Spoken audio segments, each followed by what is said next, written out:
I'm here today with Patrick Cheetham, Executive Chairman of AIM-listed Tertiary Minerals, a company building and developing a multi-commodity project portfolio in Nevada in the USA and, of course, in Northern Europe. Patrick, it's good to speak with you again. Well, hi, Alan, and good to see you too. In our last interview, we discussed progress across the projects in Nevada, including Pyramid, Paymaster, Mount Tobin, Lucky Copper, and of course the Karosaka gold royalty in Northern Europe. We're going to focus on the key projects today. So Patrick, can you bring us up to date on the Pyramid gold and silver project, please? Sure. So Pyramid is a project that we've had for just over 12 months or so. It's located in the fairly prolific what's called a Walker-Lane mineral belt. This is an area where there's been substantial production from a number of gold and silver deposits, many of them multi-million ounce. So we're in a good location, and our recent work has really focused on soil sampling across the project.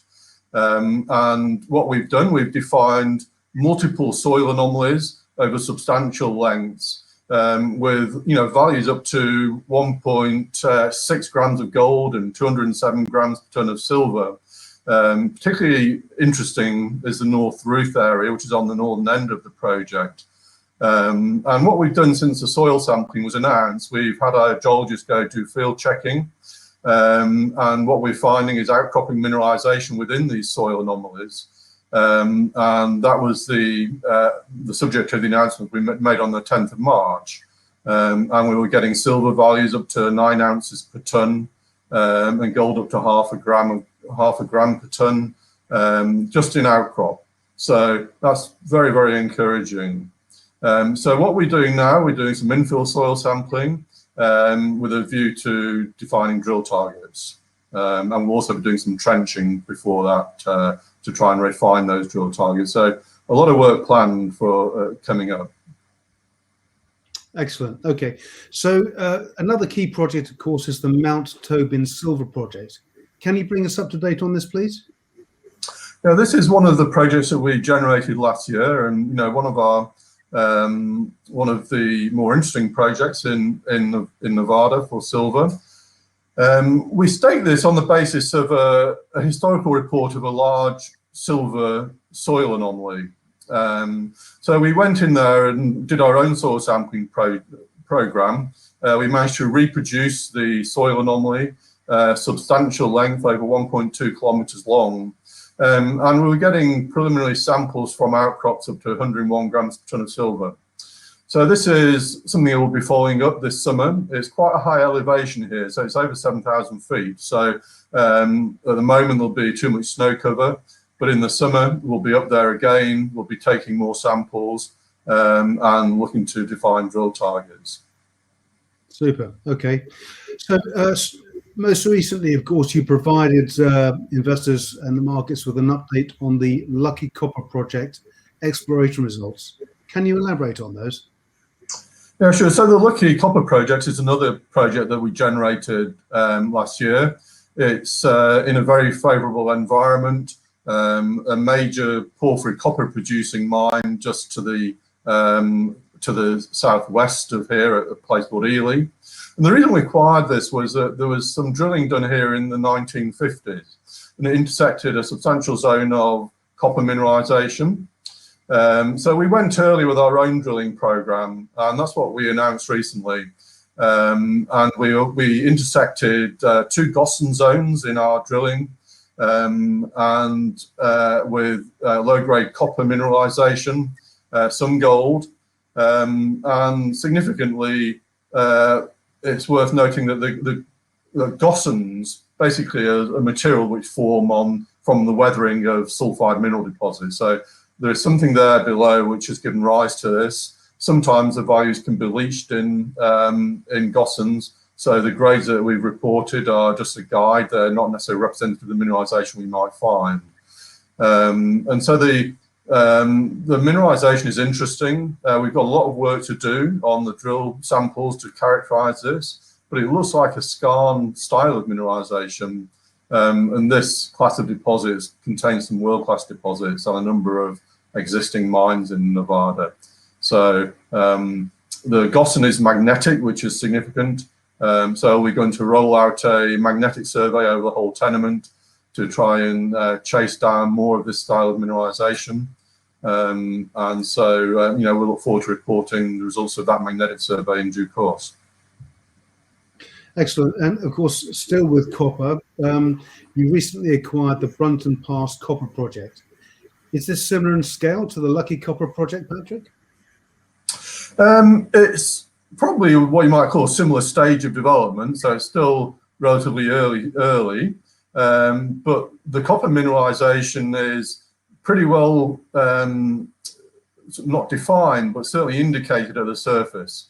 The US Bureau of Mines did some sampling here I think it was in the 1970s, and they took a number of surface samples, which gave us some really interesting grades, up to nearly 7% copper, chip samples over 1% copper over about 4 meters.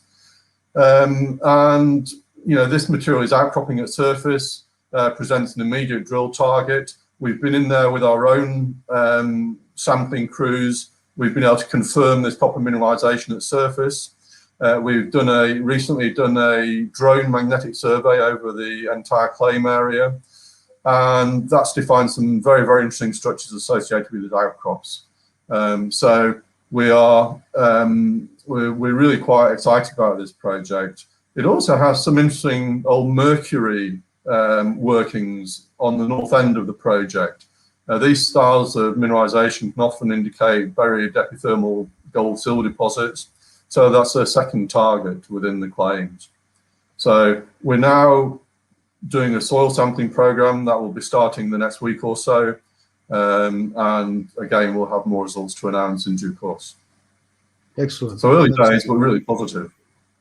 That sounds really encouraging, really encouraging. So moving now to Northern Europe, you have the karosaka gold royalty in Finland, of course. In a recent announcement, you said you felt that the market had overlooked this asset. What value does this add to the tertiary stable of assets?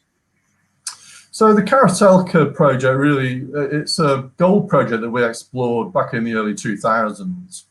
And we've held on to the claims because we got some really interesting results, but not sufficient to justify a resource development.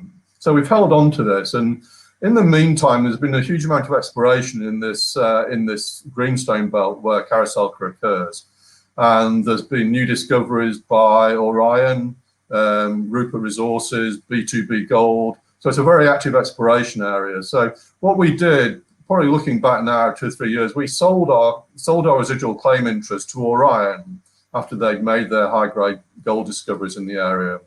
And we retained a royalty interest. We took shares in Orion, which we've sold subsequently and kept as in funds. Recently, Orion did their first drill program on the karosaka project. So it's really coming back into focus. And there's a second area that's also to benefit the royalty, which is called Kia. We expect to see them doing more work there in the near future. But the royalty is interesting because it's not just a production royalty, it's a royalty on the definition of reserves. So we get further payments if they define reserves or resources, and then further payment on mining. So yes, it's something that we're quite pleased to see reactivated. Super. Okay. So on to finances and the company itself. You recently raised 450,000 in a placing. And of course, I think what was viewed by investors in the market as an overhang, the precious metal share subscription agreement has now completed. What does the financial position look like for Tertiary going forward?